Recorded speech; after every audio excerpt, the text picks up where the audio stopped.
Good morning and happy Wednesday mga sambayanan karerista.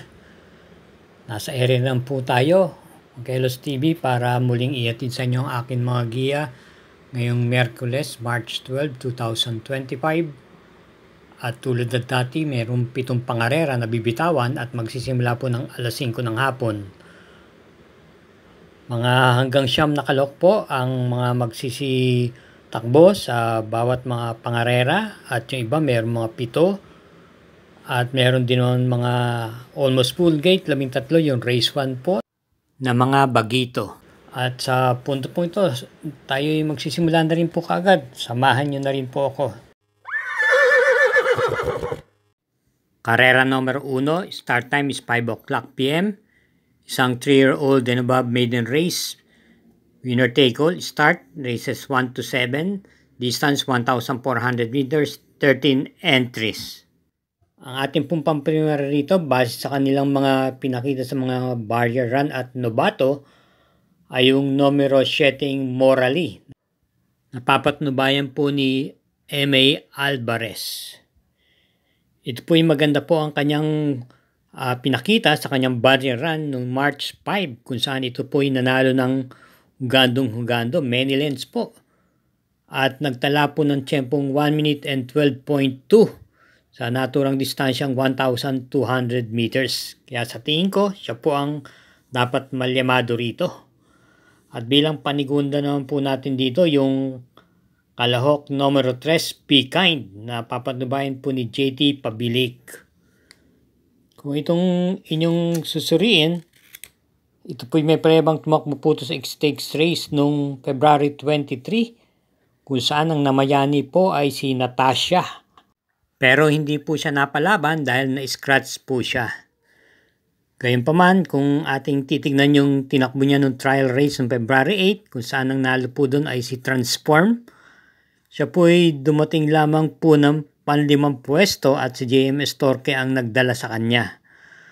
At sa tingin ko, ano lang naman yun, trial race. Baka naman sa pangarerang ito, siya ay nasa ustong kondisyon at medyo batak na rin.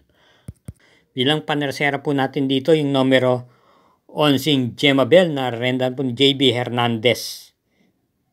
Tumakbo rin po to sa stakes race na yun noong February 23, kung saan si Natasha nga po ang nagwagi. Ito po ay pumandera. Siya po ang nagdala ng marcha sa unahan, habang nakasunod po sa kanya doon si Natasha. At sumapit po sa meta na pang-8 lamang. Baka nagsilbing batak lang po rin yon, at maganda naman po ang kanyang itatakbo rito. Kaya para rito sa karera numero 1, pamprimera yung numero 7 Morally, panigunda yung numero 3 Be Kind, at panersera yung numero 11 Gemabel. Karera numero 2, start ng Pick 6, races 2 to 7. Isang class 4, group 28 to 33 with a distance of 1,200 meters. With 7 entries. First choice, yung imported horse sa numero 5 Sabawani. Ito po'y gamay ni JC De La Cruz. Kinagandahan po ito po'y pwedeng sumubay sa unahan at pwede rin ang putong ipacing. At bilang panigunda po natin dito, yung siguradong magdadala po ng marcha sa unahan, yung numero 4 Senyorita na papadubayan po ni PM Caballejo. Alam naman po natin na ito'y may kanyang bilis na tuling pagbukas po ng aparato at may tapang din naman po ito.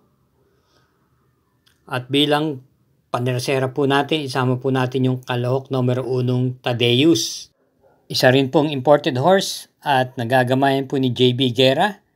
Pwede pong ipacing at iparimate.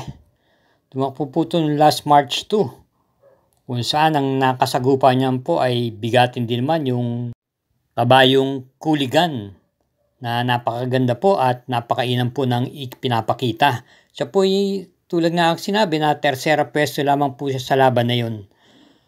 Kaya para rito sa karera numero 2, pamprimera numero 5 Sabawani, panigunda numero 4 Senyorita, at panersera yung numero 1 Tadeus.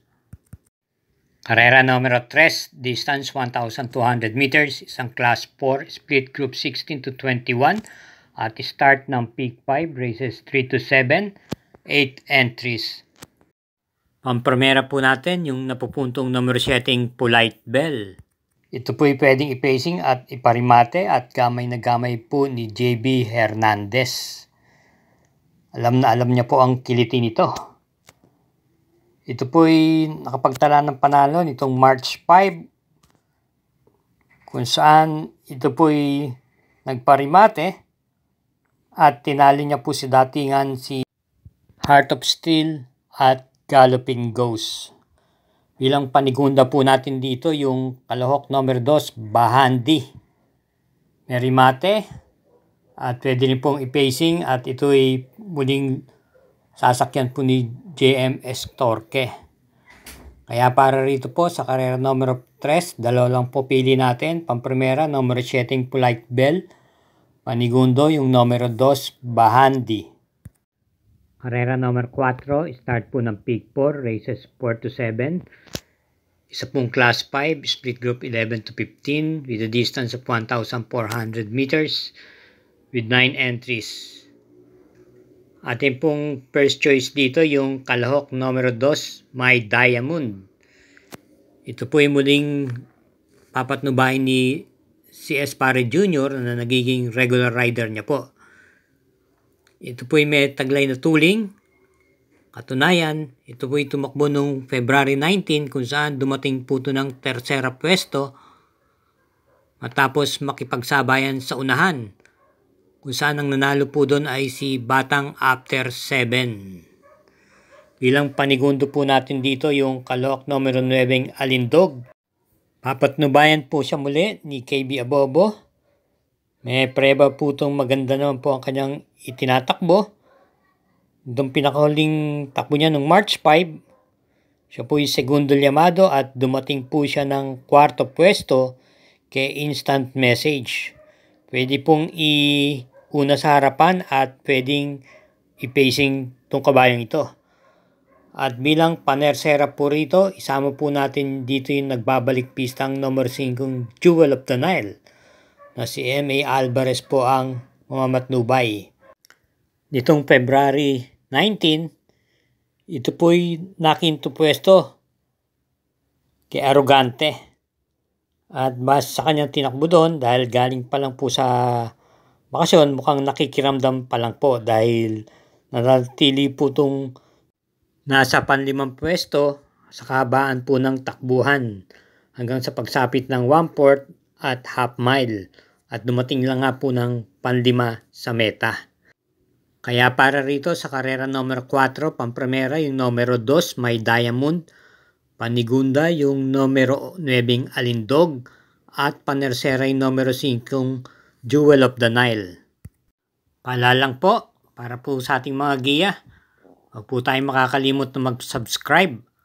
Pakishare na rin po ito at i-hit na rin po ang like button. Salamat po.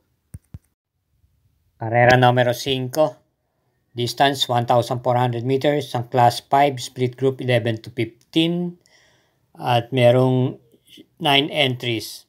At yung piling pampremera rito yung kalahok number 8, Galloping Ghost, na isang dibandera at may tapang po pag natapatan sa unahan, di po basta-basta malalagpasan. Gamay na gamay po ni PR Dilemma.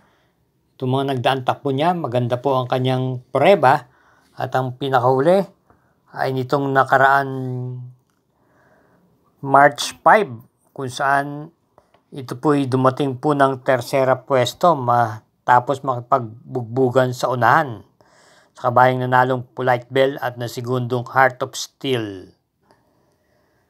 Bilang panigundo po natin dito yung numero 4, Extra Edition, na may taglay din naman tuling at pwede rin naman pong iparimate. Rendahan po siya muli ni KB Abobo. Ito po yung natalo nung February 26 kung saan siya po ang pinakalyamado. Dumating lang po ng segunda pwesto sa nanalong Watch Bell. Natalo lamang po siya doon ng ulo. At bilang panersera po natin dito, isama po natin yung numero 9 Waray na, Mayda pa. Napapatnubayan po ni JB Bakaykay. May taglay pong remate, may tulis po to, pagsapit ng meta. Kaya para dito sa karera numero 5, pampremera yung kalahok numero 8 yung Galloping Ghost. Panigunda yung numero 4 Extra Edition. At panersera yung numero 9 Waray na, Mayda pa. Karera numero 6, penultimate race. Isang class 5, split group 11 to 15, distance 1,400 meters, 9 entries.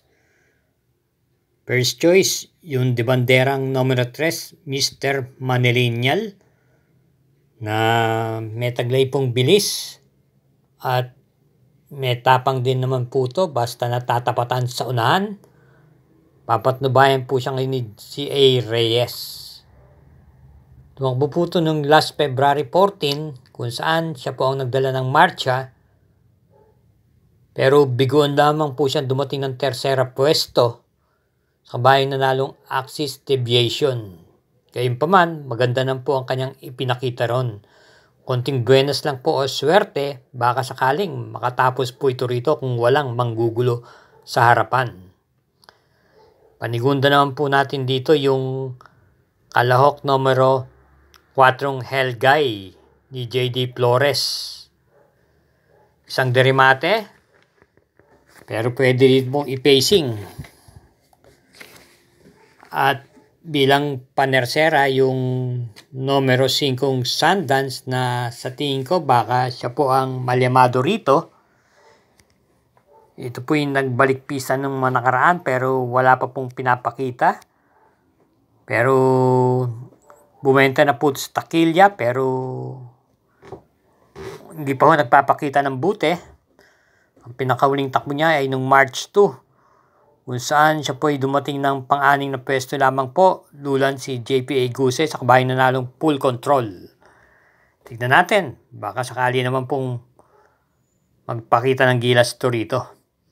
Kaya para sa karera numero 6, pampremera yung kalahok numero 3, Mr. Manilinyal, panigundo numero 4, Helgay, at panersera yung numero 5, Sundance.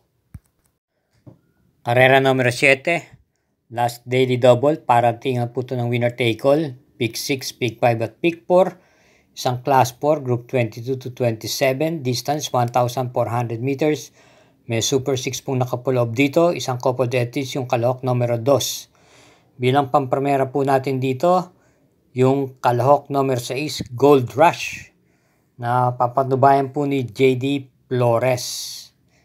Ito po ay pwedeng isabay sa unahan at i-pacing at base sa ating pagsasaliksik. Maganda rin naman po ang kinikilos nito at mabibigat din pong grupo ang tinatalo nito. Gamay naman po siya ni J.D. Flores. Bilang panigundo po dito ay yung malyalimadong numero 4 Bad Boy MJ. Ito po ay nagpakita na po ng gilas at nanalo po to noong last February 21 kung saan si Joel Siego po ang namatnubay. Same rider pa rin po, pwede pong i-pacing. Inabot niya lang po sa meta si Winter of Fire at nanalo po siya ng kalahating katawan.